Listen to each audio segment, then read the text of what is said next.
પૂછી ન દઈશ કે આટલું બધું કામ ઈ કરે છે કેમ. મમ્મી તું શું કરે છો? હું તને એક સવાલ પૂછું, તું રોજ આટલું બધું કામ કરે છે, તું બધા માટે જમવાનું બનાવ, કપડાં ધો, પછી વાસણ ઉટક, પોતું માર, કચરો વાળ, આટલું બધું કર, તું થાકતી નથી? અરે બેટા, કામ કરવામાં શું થાક લાગે? આ ઘરના લોકોનું તો કામ કરવાનું છે. ઘરના લોકો માટે નવું નવું જમવાનું બનાવવું, નવું નવું કામ કરવું, નવું નવું એને વસ્તુ લાવી દઉં, એ લોકો ખુશ થાય અને એની ખુશ જોઈને હું ખુશ થાઉં એટલે મને મજા આવે. હા, એટલે તું નથી થાકતી. ક્યારેક તો તું થાકતી હશ ને, ત્યારે તો શું કરે છો? અને જો ક્યારેય મને થાક લાગે ને તો તારું હસતું મોઢું જોઉં ને એટલે મારો થાક બધો ઉતરી જાય. તું છે ને મારું જીવન છે અને આ જે ઘરના લોકો છે ને એ મારી દુનિયા છે. એટલે એની માટે કામ કરું, એની માટે બધી વસ્તુ લાવું, એની માટે જે કાંઈ પણ કરું એમાં મને જરાય થાક નથી લાગતો. મને ખૂબ મજા આવે છે. અને જો હું થાકી જાઉં તો તમે લોકો દુખી થઈ જાવ. તું કેટલું બધું કામ કરે છે, કોઈ પણ આવીને તને કેટલું બધું કહી જાય, તું કઈ જવાબ કેમ નથી દેતી? ઘરના લોકો છે એ મને ગમે તેવું બોલે અથવા કોઈ ખોટું વાક્ય કે ખરાબ બોલે એમાં શું ખોટું લગાડવાનું? કદાચ એ મારા સારા માટે જ હોય ને. અને કારણ કે એ લોકો તો આખો દિવસ કામ કરીને થાકી જાય એટલે કદાચ એ ગુસ્સામાં બોલી જાય. તું બધાને પ્રેમ કરે છો, આ બધા તને ગમે એટલું આવીને બોલી જાય છે, તો એ બધા તને પ્રેમ નથી કરતા? પ્રેમ તો તમે લોકો છો ને, તમે બધા જ તો મને પ્રેમ કરો છો. એટલે તો હું જે માંગુ એ તમે મને આપો છો, હું જે કહું એમાં હા પાડો છો, હું જે કામ કરવાનું કહું એમાં તમે મારો સાથ આપો છો.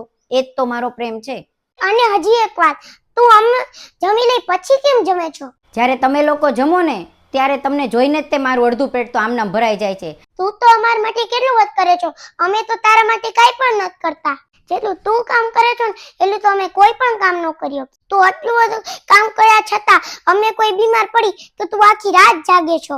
તું તો થોડાક બી બીમાર પડ ને તો અમે તો હાવ અટકી જઈએ. અમે તો કાંઈ પણ તારી વિના ન કરી શકીએ. અને એક માં માટે તો છે ને એનો પરિવાર અને એના બાળકો જ તે બધું હોય છે. આખી દુનિયા એ હોય છે. એટલે જ્યારે તમે લોકો ખુશ હોવ અને સુખી હોવ ને ત્યારે મને ખૂબ ખુશી અને આનંદ મળે છે. એનાથી વધારે મારે શું જોઈએ? મારે જે જોઈએ એ તો તમે બધા મને લાવી જ આપો છો. મને જે કાંઈ પણ વસ્તુ ઘટે છે એ બધું જ મને મળી જાય છે. હા સાચી વાત છે, માં જેટલું કોઈ પણ ન કરી શકે. હા એટલે જ તું મમ્મી છો. બધા વિના ચાલે પણ માં વિના તો એક મિનિટય ન ચાલે. એક માં છે ને એ ક્યારેય એના પરિવારથી ને એના બાળકોથી થાકતી નથી, ક્યારેય દુઃખી નથી થતી અને ક્યારેય એને ખોટું નથી લાગતું. એટલા માટે તો એને માં કહે છે.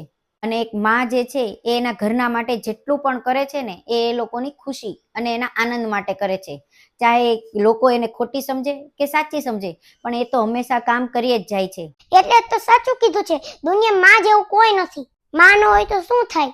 બધા વિના ચાલે પણ માં વિના તો જીવન આવું અધૂરું.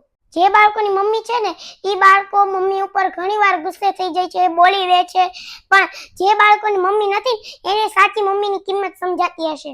ભગવાન નથી પહોંચી શકતા એટલે તો બધાને મમ્મી આપી છે. મારો વિડીયો ગયો હોય તો લાઈક કરજો, શેર કરજો અને કમેન્ટ કરજો.